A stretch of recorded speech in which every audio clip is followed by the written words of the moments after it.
اجازت ہے؟ یہ تھی میں کو غلط وعدہ نہیں لایا بیٹا؟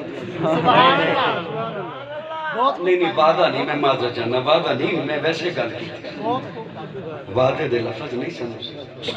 سبحان اللہ، توجہ ہے؟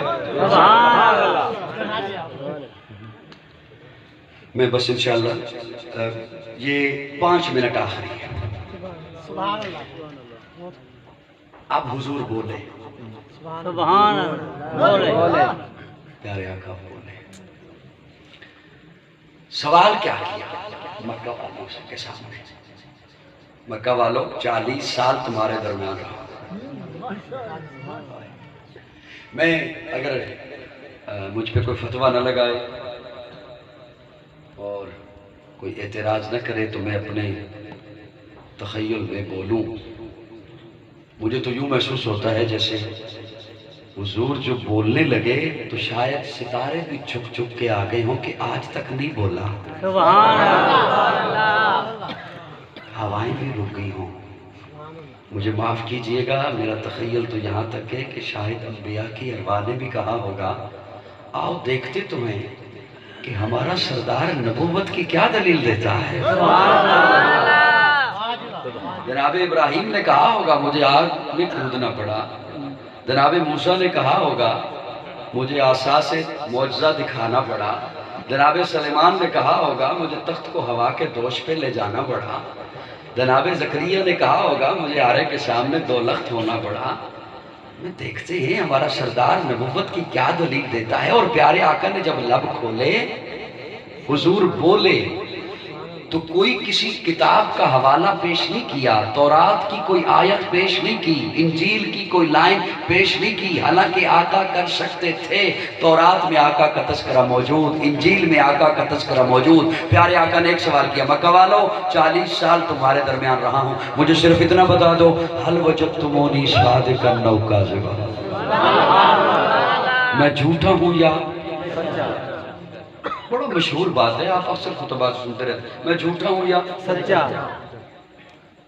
جواب تو تھا انت صادق تو سچا ہے، انت صدیق تو سچا ہے، بات تمام ہو گئی، مکمل ہو گئی، انت صادق تو سچا ہے۔ لیکن کیا کہنے جن کی زبان عربی تھی وہ کہنے لگے جربنا کا مرارا ما رعینا فیک الا صدقا، سبحان اللہ، چند بزرگ تشریف فرمائیں، یقین جانیں جن کی محبت کی وجہ سے میں بولے جا رہا ہوں، جتنی توجہ سے اور محبت سے وہ سن رہے ہیں، مجھے بھی 19-20 سال ہو گئے چہرے پڑھتے ہوئے لوگوں کے، پڑھ ہی لیتا ہوں ایک جھلکی میں، ذالک فضل اللہ یؤتی من یشاء، پڑھ لیتا ہوں، جتنی محبت سے وہ سن رہے ہیں میرے خیال میں سبحان جن سے مجھے اللہ، امید تھی شاید وہ نہ سن رہے ہوں اس توجہ سبحان سے۔ اللہ، پیارے آقا فرماتے ہیں حل وجدتمونی صادقا او کاذبا، میں سچا ہوں یا جھوٹا؟ تو وہ کہنے لگے جربنا کا مرارا، جربنا تجربہ کیا، مرارا کئی بار، ایک دفعہ کی بات نہیں، جربنا کا مرارا، ما رائنا، کسی ایک کی آنکھ نے نہیں، ہم سب کی نگاہوں نے دیکھا، ما رائنا فیک الا صدقا، صدقا، آمنہ کے لال تو اتنا سچا ہے، تجھے صادق کہہ دے لطف نہیں آتا، صدیق صرف کہہ دے لطف نہیں آتا، صدقا، صدقا، سچا تو وہ کہلائے گا جو تیرے قدموں سے لگے گا، صدیق تو وہ بنے گا جو تیرے قدموں سے آ کے جلے گا، سبحان اللہ، جہاں تیرے قدم لگیں گے وہاں سے سچائی کے چشمے سبحان اللہ، سبحان اللہ، سبحان اللہ۔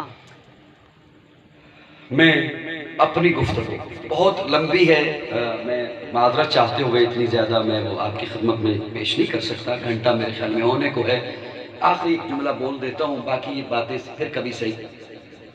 اصل میں اب میری کیفیت یہ دیکھیے کہ میں نے کئی لوگوں نے محبت سے سنی میری بات، کئیوں کو میں نے زبردستی سنائی، معذرت کے ساتھ، میں کوئی کسی پہ تنقید نہیں کر رہا، میں بہت چھوٹا ہوں آپ سے، لیکن میں ایک اپنا المیہ اور درد دل بیان کر رہا ہوں، کئیوں کو میں نے زبردستی سنائی، ایسا ہی ہے نا؟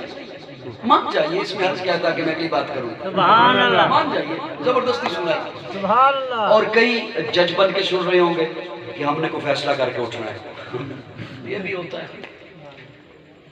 اور اس وقت سوشل میڈیا پر ہمارے احباب کے علم میں نہیں کہ کیا طوفان بدتمیزی قائم ہے۔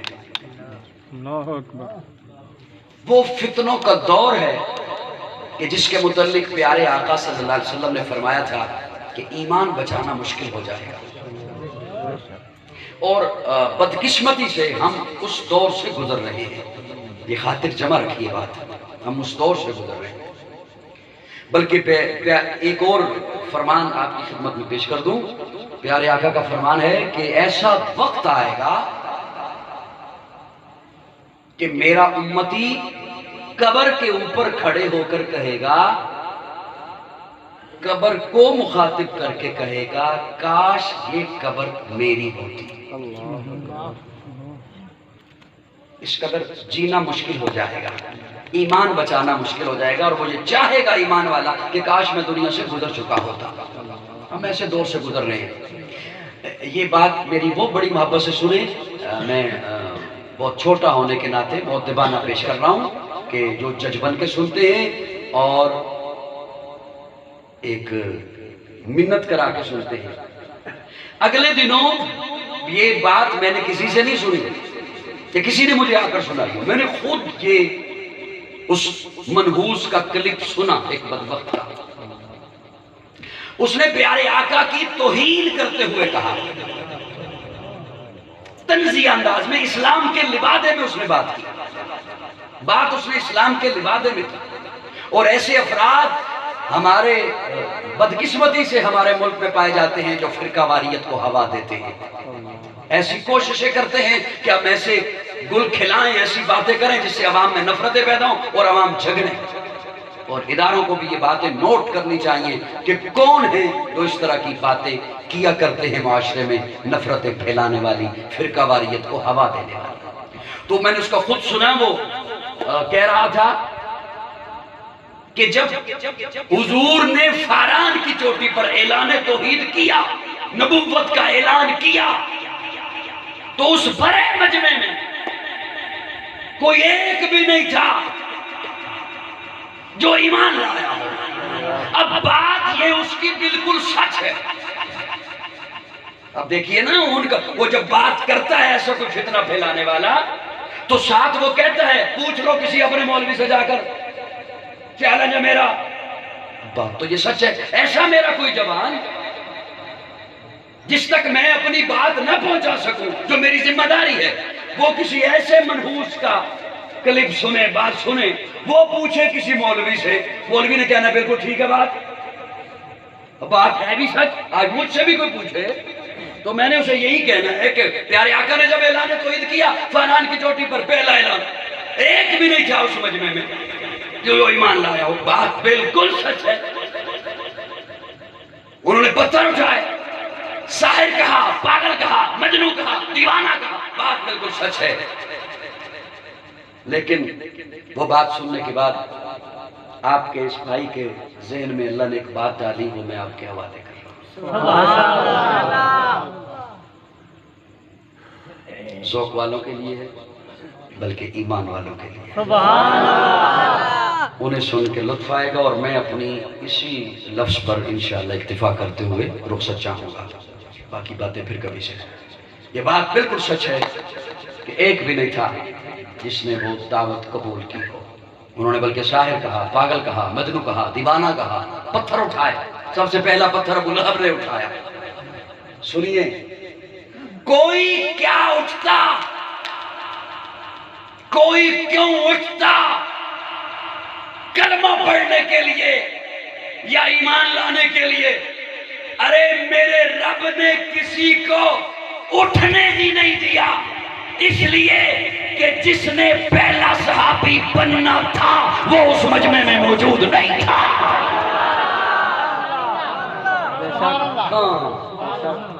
اس مجمع میں موجود نہیں تھا۔ بے شک جس نے پہلا مومن بننا تھا وہ اس مجمع میں موجود نہیں تھا۔ یہ میرے رب کی معیشت تھی، مشیت تھی، یہ میرے رب کا فیصلہ تھا کہ رب نے کسی کو وہاں پر اٹھنے دیا ہی نہیں۔ ابو بکر گئے ہوئے تھے، کپڑے کے تاجر تھے، کپڑا خریدنے کے لیے۔ کچھ دنوں کے بعد واپس پلٹے، اپنی دکان کپڑے کی کھولی، کپڑا بکھیرا ہے، گاہک چھوٹے چھوٹے آئے بیٹھے ہیں، چھوٹے چھوٹے دکاندار آئے بیٹھے ہیں، کپڑا بکھیرا ہوا ہے، یوں گاہک بیٹھے ہیں، چھوٹے چھوٹے دکاندار باتیں کر رہے ہیں، یہ کتنے کا، اتنے کا، ہمیں کتنے کا ملے گا، اتنے کا ملے گا، ہم کتنے کا بیچیں گے، اتنے کا بیچیں گے، کیا منافع ہوگا، یہ منافع ہوگا۔ یہ باتیں ہو رہی تھی کہ حضرت خدیجہ کا بھانجا حکیم بن حزام وہ دوڑتا ہوا آیا اور آ کے کہتا ہے ابو بکر تجھے پتہ نہیں یہاں کے اگلے دنوں ایک عجب واقعہ ہوا۔ ہاں کیا ہوا؟ وہ میرا خالو ہے نا۔ اچھا ابو بکر اگر تجھے سمجھ نہیں آتی تو یوں بتاتا ہوں، وہ جو تیرا یار ہے نا، اس نے اعلان کیا میں نبی بن گیا، اللہ نے مجھے نبوت دے دی۔ ابو بکر جو کپڑا بکھیرے بیٹھا تھا، ابو بکر نے کپڑا سمیٹا نہیں، گاہکوں کو ڈیل نہیں کیا، دکان کو بند نہیں کیا۔ ابو بکر اٹھا، دوڑا، سیدھا پیارے آقا کے دروازے پہ گیا۔ محبوب باہر تشریف لائے، عرض کیا محبوب میں نے سنا ہے آپ نے اعلان کیا میں نبی بن گیا۔ پیارے آقا فرماتے ہیں ہاں ابو بکر اللہ نے نبوت دے دی، اللہ نے جبریل کو بھیجا ہے، اللہ نے فرشتہ بھیجا ہے، اللہ نے وحی بھیجی ہے، میں نبی بن گیا ہوں۔ ابو بکر نے ہاتھ اگے کیتا تے کیا سونیا پھر ہاتھ تے ہاتھ رکھ دے، تو نبی بن گیا میں امتی بن گیا۔ انہی لفظوں پہ اکتفا کروں گا، باتیں بہت لمبی ہو گئی، کہنا بہت کچھ چاہتا تھا لیکن وہ بھی کچھ ہو گیا جو ارادہ نہیں تھا۔ آخر دعوانا الحمدللہ رب العالمین، الحمدللہ رب العالمین والعاقبۃ للمتقین، والصلاة والسلام علی سید الانبیاء والمرسلین، رب اغفر وارحم وانت خیر الراحمین، اللہم اغفر کاؤسو من ذنوبی ورحمت کر جائدی من عملی، اللہم اجرنا من النار، رب انی مغلوب فانتصر، اللہم انا نجعلک فی نحورہم ونعوذ بک من شرورہم، اللہم انا نجعلک فی نحورہم ونعوذ بک من شرورہم، اللہم انا نجعلک فی نحورہم ونعوذ بک من شرورہم، ربنا هب لنا من ازواجنا وذرياتنا وقرة اعين واجعلنا للمتقين اماما، ربنا آتنا في الدنيا حسنة وفي الآخرة حسنة وقنا عذاب النار، اللهم ايد الاسلام والمسلمين، اللهم انصر الاسلام والمسلمين، اللهم انصر المجاهدين في العالم وانصرهم واحفظهم حفاظة شديدة، اللهم اهلك الكفر واليهود والنصارى والهنود، اللهم خالف بين كلمتهم، اللهم شتت شملهم، اللهم مزق جمعهم، اللهم دمر ديارهم، اللهم خرق بنيانهم، اللهم زلزل اقدامهم وانزل به بعثك الذي لا ترده للقوم المجرمين، اللهم اغفر ذنوبنا ومعايبنا وعدد عيوننا وكلنا معينا وظهيرا واقض حاجاتنا واشف آهاتنا واستر عوراتنا وكفى بنا قريبا عليما خبيرا مجيبا۔ یا اللہ سب کا مل بیٹھنا قبول فرما، صغیرہ کبیرہ گناہوں کو معاف فرما، غلطیوں کو درگزر فرما۔ یا الہ العالمین جتنی غلطیاں جان بوجھ کر ہوئیں یا جو غلطیاں غلطی سے ہو گئیں اللہ سب پہ اپنی رحمت کی کلام لے۔ خار ہیں، بدکار ہیں، ڈوبے ہوئے ذلت میں ہیں، کچھ بھی ہیں لیکن تیرے محبوب کی امت سے ہیں، حق پرستوں کی گر تو نے دل جوئی نہیں، تانا دیں گے بدھ کے مسلم کا خدا کوئی نہیں۔ اللہ نامہ اعمال میں ایسا کچھ بھی نہیں جو تیرے سامنے پیش کر سکیں، محض اپنے فضل و رحمت سے ہم سب کے گناہوں کو معاف فرما، ہم سب کی غلطیوں کو درگزر فرما۔ یا اللہ بیماروں کو شفا نصیب فرما، مقروضوں کو قرض سے نجات عطا فرما، پریشان حال لوگوں کی پریشانیوں کو دور فرما، بے گھروں کو اپنا گھر نصیب فرما، بے روزگاروں کو جائز اور حلال روزگار مہیا فرما، بے اولادوں کو نیک اور صالح اولاد نصیب فرما، اور جو صاحب اولاد ہیں ان کی اولاد کو اپنے پیارے رسول کا، والدین کا سچا مطیع اور فرما بردار بنا۔ اللہ اسلام اور پاکستان کی حفاظت فرما، اس کے دشمنوں کو ہدایت نصیب فرما۔ اللہ ان اداروں کی بھی حفاظت فرما جو پاکستان کی جغرافیائی سرحدوں کی حفاظت کر رہے ہیں، اور ان اداروں کی بھی حفاظت فرما جو پاکستان کی نظریاتی سرحدوں کی حفاظت کر رہے ہیں۔ اللہ ہمیں ایسے حکمران نصیب فرما جو اس قوم کے خیر خواہ، اس ملت کے خیر خواہ، اسلام کے خیر خواہ، یا اللہ ہمیں چوروں ڈاکوؤں لٹیروں سے نجات عطا فرما۔ یا اللہ پاکستان کے تمام چھوٹے بڑے اداروں میں موجود ہر ایک ورکر کو، ہر ایک ملازم کو، ہر ایک افسر کو کرپشن کی لعنت سے محفوظ فرما۔ یا اللہ رزق حلال کی حلاوت نصیب فرما، لقمہ حرام سے محفوظ فرما۔ یا اللہ خزانہ غیب سے اتنا عطا فرما کہ ہم کسی دوسرے کے مال کی جانب نگاہ اٹھا کے بھی نہ دیکھیں۔ یا اللہ فرقہ واریت کی لعنت سے بچا کر قرآن و سنت کے عظیم نظریے پر سب کو جمع ہونے کی توفیق عطا فرما۔ یا اللہ سیلاب میں جن لوگوں کا نقصان ہوا یا اللہ غیب سے ان کی امداد فرما۔ جو بہہ گئے جاں بحق ہو گئے ان میں جو مسلمان ہیں یا اللہ ان کی مغفرت فرما۔ پاکستانی قوم نے ان کی جو خدمت کی ہے یا اللہ انہیں قبول فرما۔ اس خدمت کے بدلے میں، پاکستانی عوام کے اس چندہ کے بدلے میں، فنڈ کے بدلے میں یا اللہ پاکستان کو خوشحالیاں نصیب فرما۔ اور بیرون ممالک سے جو امداد آئی ہے یا اللہ وہ ہمارے حکمرانوں کو صحیح صحیح تقسیم کرنے کی توفیق عطا فرما۔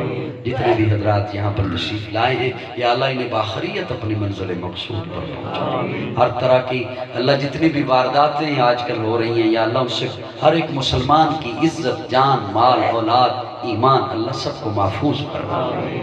وصلی اللہ تعالی علی خیر خلقہ محمد و آلہ وسلم۔